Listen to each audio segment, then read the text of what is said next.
Hello beautiful people, welcome to the channel. Reverend Debbie here, hope you're all doing well. I wasn't going to do a video today. I do actually have a couple more videos to load up that I recorded before I went away the previous weekend. I tried to record them sort of all in one day. It just makes it easier for me rather than recording every day. I know what I want to talk about, unless of course something comes up that's relevant to, you know, what I do. Watch out for an Andrew Tate video, which I am busy working on. It's a lot of information and I want it to be perfect. Because it's to do with misogyny, and as you know, I'm a feminist and misogyny needs to be stamped out. But that's not what I wanted to record today. I wanted to record how you can heal after a toxic relationship. It's amazing. 2 years ago, I did this same walk that I've done today. It took me about an hour and a half. I was exhausted. I kept having to sit down, use my inhaler, sweating, bright red in the face, felt absolutely awful. 2 years later, I've done the same walk in 26 minutes, walking at a decent pace, not running. I wish I could run. I miss running. But walking at a decent pace, not sweating, not out of breath, able to breathe normally, and smiling. I'm not red in the face. And I do have sunscreen on, so goth can't be sunburned, can we? We don't want to be crispy goths. And I just wanted to say to everybody that once you are out of that toxic relationship, you can start to heal, and it may take time.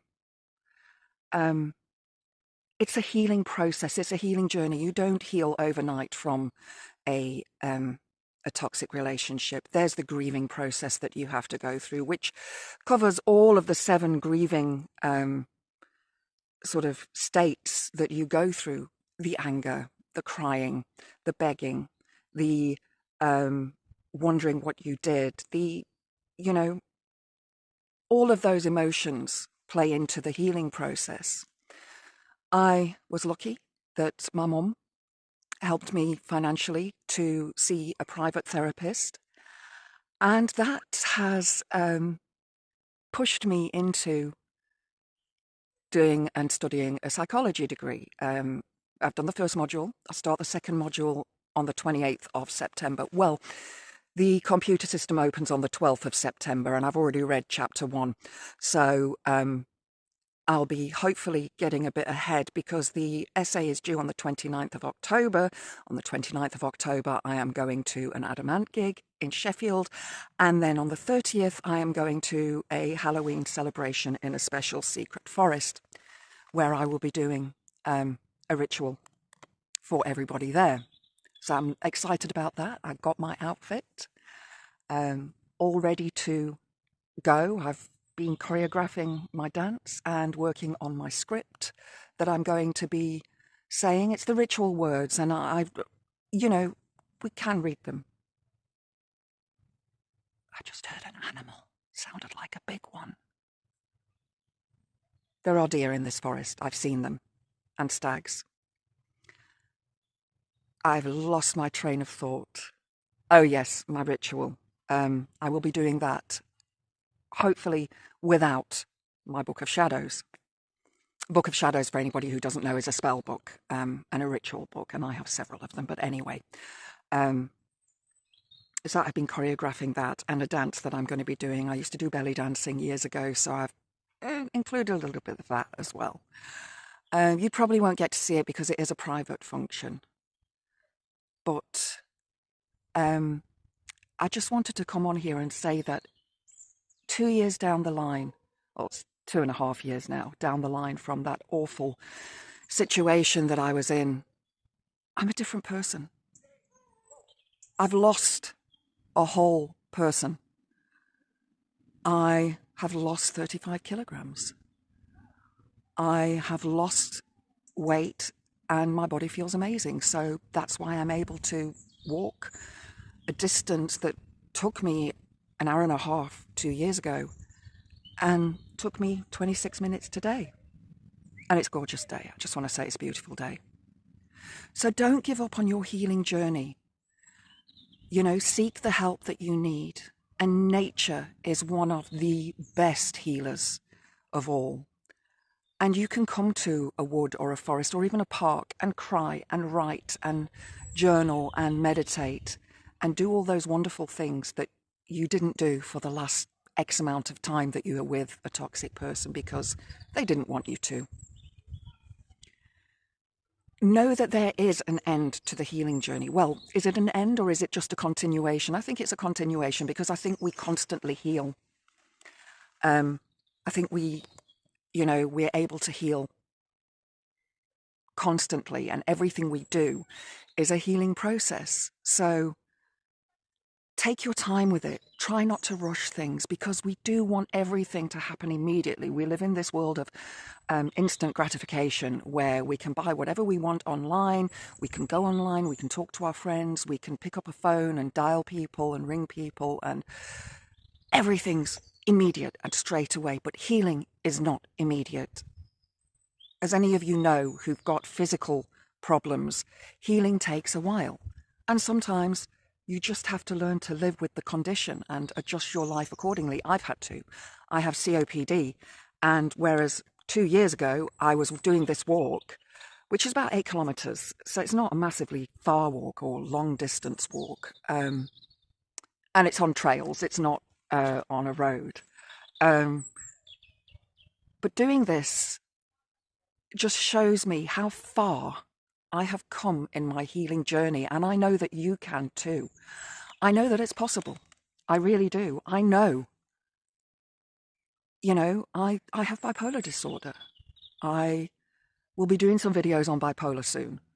I've also got a couple of other videos to upload that I recorded last week, which are relevant to the channel. And I am currently working on a video about Andrew Tate and misogyny. A lot of research has gone into this, so it'll probably be ready next week.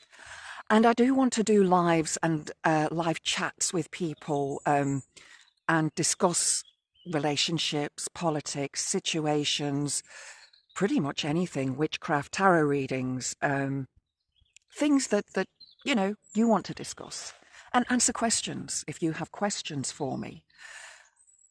But one of the biggest healers that I found, I saw a therapist and I am on medication, which I've recently lowered slightly. But healing,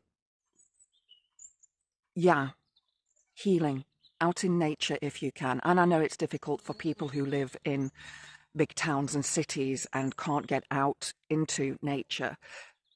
Maybe you have a park that you can visit, or a tree that you could sit under. And if you don't have access to that, buy some pot plants if you can, and use those to bring nature into your home. Create a little space in your home if you can, where you can sit and meditate. A chair in a corner of a room, lighting candles and incense, perhaps having some crystals. I will take photos of the different areas I have in my house. I'm a witch, so I have altars in pretty much every room. And taking that time out for you is so important in your healing journey. So make sure that you prioritize yourself. And I know it's difficult if you have kids. So, maybe when the kids have gone to bed, do your healing, do your meditation. But don't give up. Whatever you do, don't give up, and don't go back. Don't go back, guys. It will be worse. You will become sicker. And that illness that is caused by a toxic relationship is awful. It affects us in different ways. We may gain weight or lose weight. We may gain stomach problems are very, very prevalent in people who have had abusive relationships. Mental illness, which is illness, if you are mentally ill, your body is ill because your body will pick up on that mental illness. You're not doing the right things for your body. Eat healthy. Try to avoid the comfort eating. I know it's hard. I like my chocolate.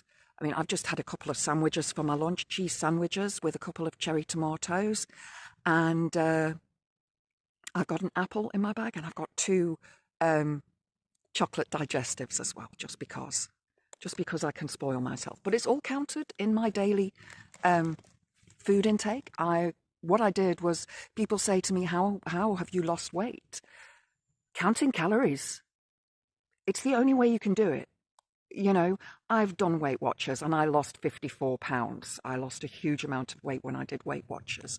I got down from 90 something kilos to 63 kilos, but I was running then. I was a long distance runner and I would run about 10Ks every day.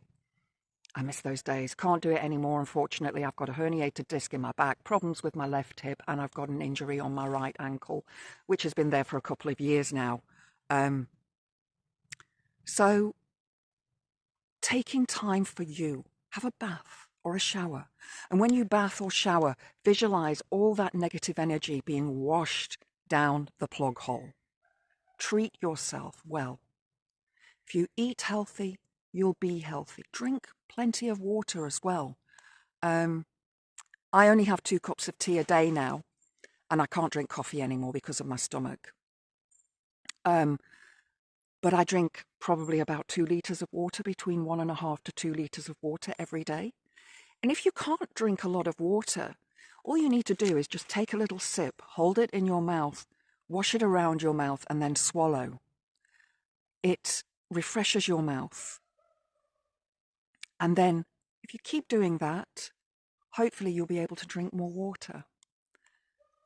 So, be kind to yourself when you're healing from a narcissistic, abusive, toxic relationship. Take time out for you and take time to notice the difference in your body. I've dropped a few dress sizes. I've had to get rid of a lot of my clothes. I think that's a mosquito. There's a lake behind me. Clumber Lake is behind me, but I'm in a different part of the park to the normal park where most people go. I think I could hear a woodpecker then. No, it's not a woodpecker, it's somebody hammering on something. But be kind to yourself. Be good to yourself. Eating healthy really helps. So stay blessed, look after yourself, and stay strong. Blessed be.